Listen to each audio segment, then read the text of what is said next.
What's up guys, Foxen here. Attack on Titan chapter 119 is right around the corner now, so let's get into it. Are the two brothers finally gonna touch each other? So go ahead and leave a colossal thumbs up and subscribe. Be sure to ring the bell so YouTube actually sends you my videos. This will be a quicker video than usual since I'm so behind because of the travel and Anime Expo stuff. Which, by the way, I am doing Anime Expo this weekend. On 4th of July at 1:20 PM. I'm gonna be doing autograph signings at table 3. Post down below if you are going. Potentially I might try to do a smallish meetup.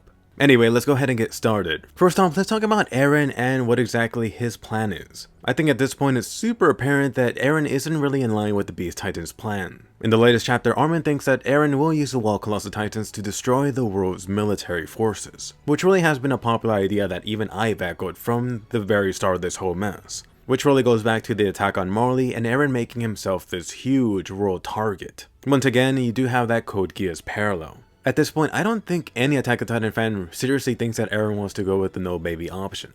I mean, Eren must have something planned. Potentially right now he could be the only one aware about the true Eldian history. Not too long ago, you found out from Tom that the founding Titan can change the body structure of Eldians, which really felt like Isayama at the time was dropping this little piece of info to potentially set up the ending of the story. In other words, that could heavily hint at what could come after destroying the world's military powers, if that does happen. So let me just give you my two random theories. Eren will try to use a founding Titan power so Eldians can no longer turn into Titans, essentially changing the body structure of all of them. Once again, a very popular theory. Or the second one, that Eren redoes this whole devil or divine contract Titan business thing, except with a twist. Let's just go ahead and make it so everyone could become Titans. Perhaps this doesn't happen, but I really don't think the Attack on Titan mysteries are done yet. I still believe that Isayama is having one major twist coming up. Either way, for whatever Eren is planning right now, his plan should have a huge price tag, most likely costing his own life in the process. So let me ask you, what do you think Eren's plan is, his true plan? Do you think any of the options are possible with the above 3 Titans that Eren has? That is, after a little brotherly hug. Talking about brothers, don't forget about Zeke. Obviously this guy is not dead yet, but he is close, especially after falling. The question now is, can Eren get over there in time? I've seen a lot of you guys that want Eren to eat him already, which should be after using the founding Titan power. On the flip side, part of me wants this other idea that I mentioned to happen. How about if Zeke is actually taken out? Margeth is already aiming at his ass. Or how about Peak shooting him again? Peak could still go Titan mode. Or potentially some other soldier with that anti-Titan rifle. This next chapter, potentially goodbye to this Donkey Kong Titan.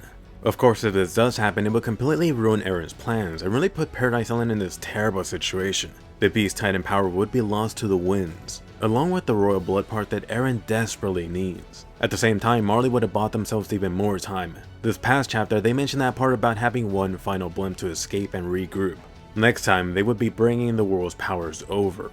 Eren and Paradise Island would then be put in that situation that Eren wanted to avoid, which is either to make Historia or her baby into a Titan to trigger the founding Titan power. But before that, let's not forget about this key thing for the Beast Titan. Before dying, the Beast Titan needs to freaking roar. Can you say goodbye Falco and goodbye Nio? If you think about it, besides the Colossal Titans being released, this has been teased even more, which is most likely to happen next chapter. Wouldn't it also be ironic if Zeke actually screams, then comes out erupting the Beast Titan army, followed by Zeke getting shot again, maybe the guy has 1% HP left, then Titan Falco who's nearby freaking eats Zeke. Really, perhaps just Zeke not being conscious enough to control his Titans. This time, no resurrections. I kinda want this to happen. Next up, let me actually bring in an in-depth discussion about Annie. There's been so many questions about her, so I actually took the time to look into it. Warning, some quick Titan math coming up. I was really trying to come up with this quick scenario about how the female Titan could actually return.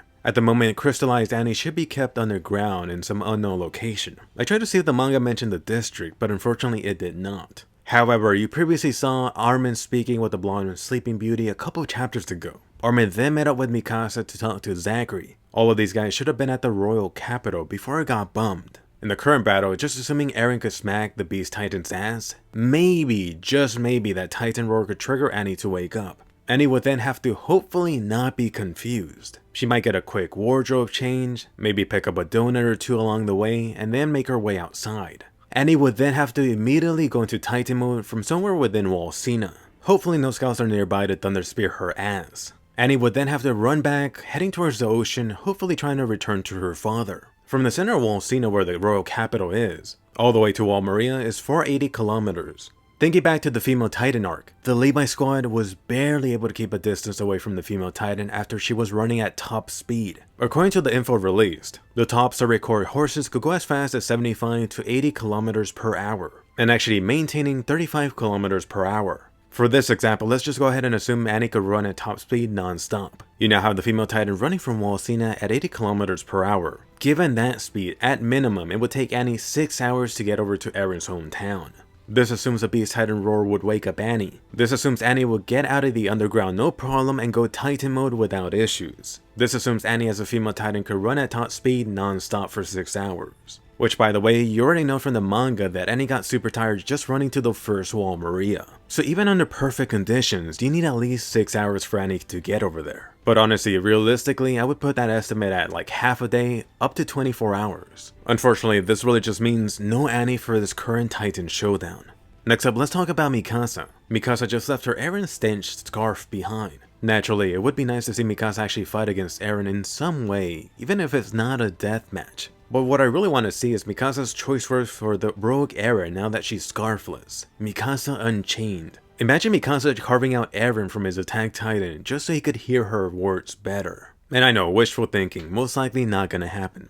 Next up, Armin's Colossal Titan. So I really want Armin to be pushed this upcoming chapter, unleash that beast. Kind of funny how recently you saw the Colossal Titan being taken down in the anime. How weird would it now be for Armin to go Colossal Titan mode? It'll be really impossible for Armin to avoid wrecking his own hometown. Of course, Armin will most likely not be using a nuke, but it really doesn't matter. If he summon that thing, the town is gonna get wrecked. The only other option I do see for Armin is trying out some Colossal Titan partial transformations. I could see Armin pulling off maybe 2 or 3 of these at best, although nothing at the level of Bird in Season 2. Unfortunately, this would kill off the option of seeing the Colossal Titan in battle. Armin's Colossal Titan anyway. Anyway, getting into the monthly Deadpool time. Let's go ahead and place our bets. Who will die next chapter? Really only a side character died last chapter. Will it be the Jaws Titan? Will it be Nio? Will it be Falco? The Stallion? Female Eren? Go ahead and post your 3 picks down below.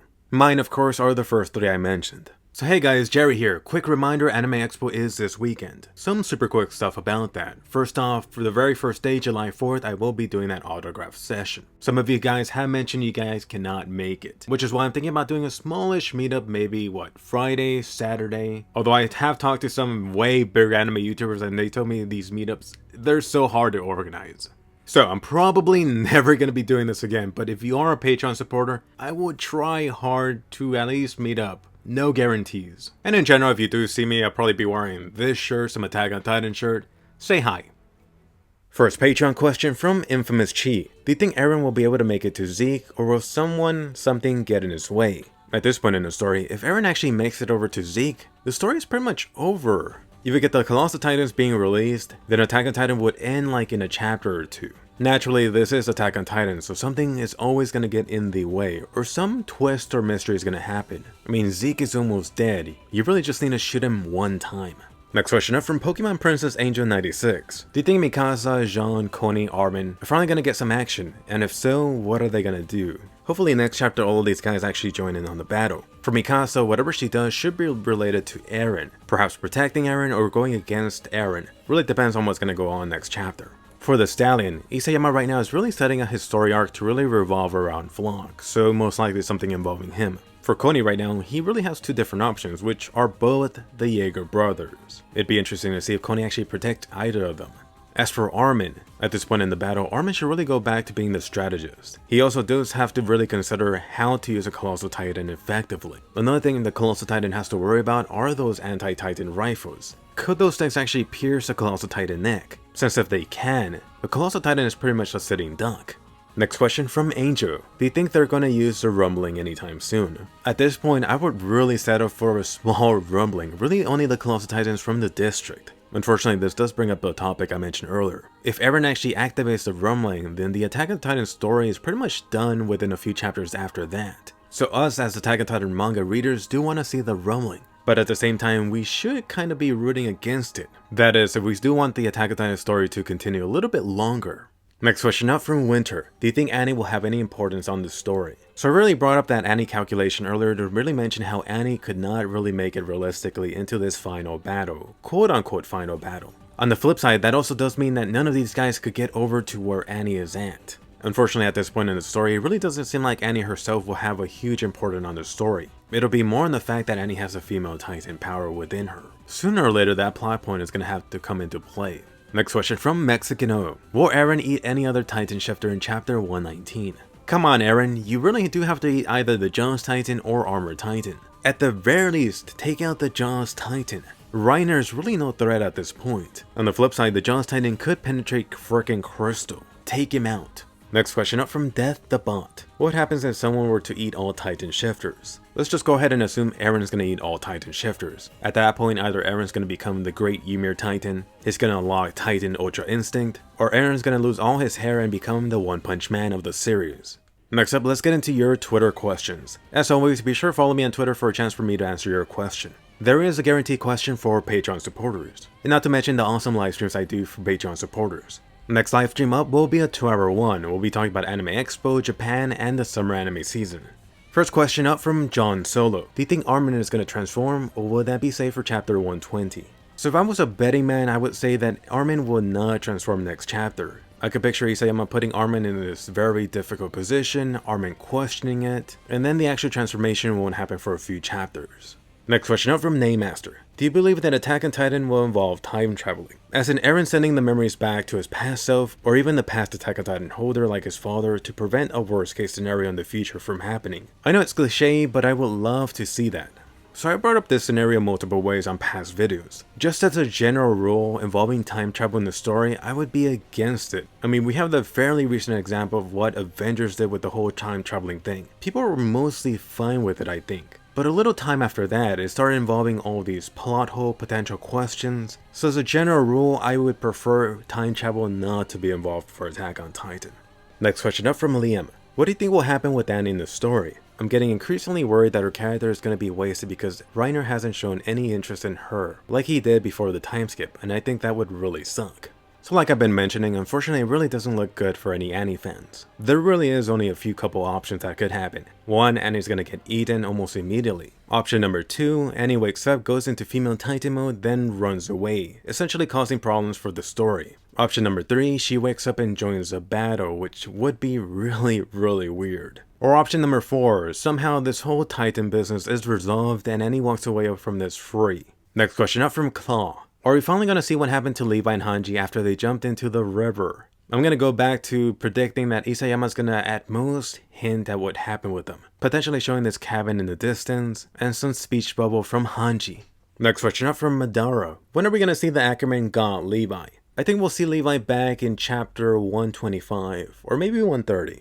Next question up from Avko. Do you think Kruger had any interaction with the Tiber family? Maybe that's the way Grisha got the Attack Titan. So the whole thing revolving Eren Kruger is still a mystery. You gotta believe this guy was doing something else in the background for 13 years. I'd be really surprised if Eren Kruger did not know about the Tiber family. Then again, the Tiber family didn't come into play until chapter like 99, 98 I wanna say. And you know they did say I wanted to end the story by chapter 90. So potentially Isayama had not thought about the whole Tiber family business or fully fleshed it out yet. Which really I do have to go back to it being weird if Eren Kruger did not know anything about the Tiber family. If you think back to Willie Tiber, this guy was beloved around the world. Why did Eren Kruger not mention anything about them?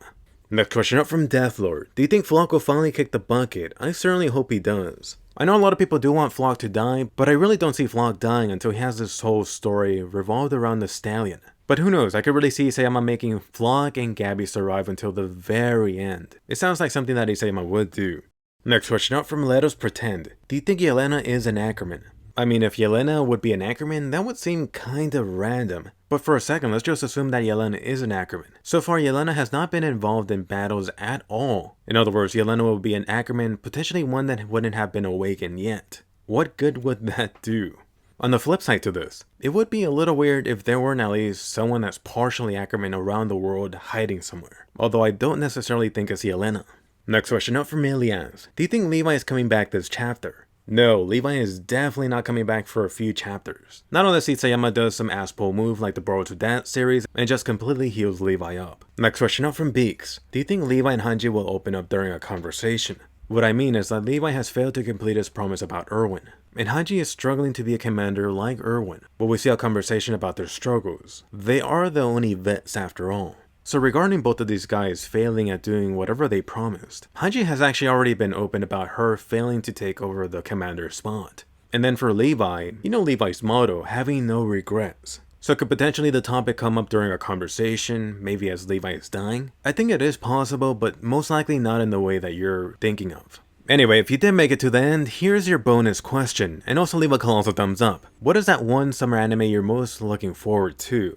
And as always, do consider becoming a Patreon supporter. The next livestream will be a very juicy one. We're going to be talking about Anime Expo, Japan, and the summer anime season. If you are going to Anime Expo, say hi if you do see me, and I'll see you guys later.